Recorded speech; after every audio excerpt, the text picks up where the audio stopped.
زہدم نے بیان کیا کہ ان قبائل جرم اور اشعری کے درمیان بھائی چارہ تھا۔ ہم ابو موسیٰ اشعری رضی اللہ عنہ کی خدمت میں موجود تھے تو ان کے لیے کھانا لایا گیا، اس میں مرغی بھی تھی۔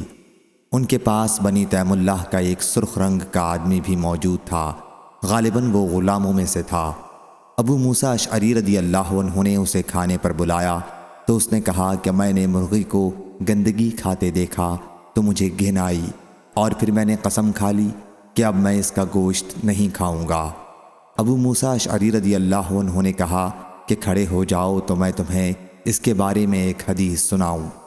میں رسول اللہ صلی اللہ علیہ وسلم کے پاس قبیلہ اشعر کے چند لوگوں کے ساتھ آیا اور ہم نے حضرت صلی اللہ علیہ وسلم سے سواری کا جانور مانگا۔ حضرت صلی اللہ علیہ وسلم نے فرمایا کہ اللہ کی قسم میں تمہیں سواری نہیں دے سکتا، اور نہ میرے پاس ایسا کوئی جانور ہے جو تمہیں سواری کے لیے دے سکوں۔ پھر حضرت صلی اللہ علیہ وسلم کے پاس مال غنیمت کے کچھ اونٹ آئے تو حضرت صلی اللہ علیہ وسلم نے پوچھا اشعری لوگ کہاں ہیں؟ پھر آپ نے ہمیں 5 عمدہ قسم کے اونٹ دیے جانے کا حکم فرمایا۔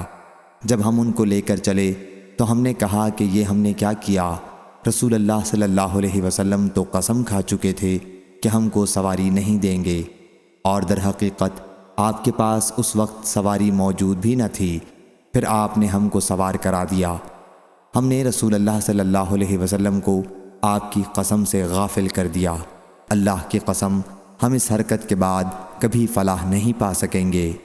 بس ہم آپ کی طرف لوٹ کر آئے اور آپ صلی اللہ علیہ وسلم سے ہم نے تفصیل بالا کو عرض کیا کہ ہم آپ صلی اللہ علیہ وسلم کے پاس آئے تھے تاکہ آپ ہم کو سواری پر سوار کرا دیں۔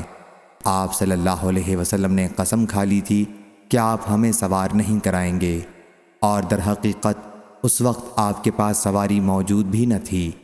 آپ صلی اللہ علیہ وسلم نے یہ سب سن کر فرمایا کہ میں نے تم کو سوار نہیں کرایا بلکہ اللہ نے تم کو سوار کرا دیا۔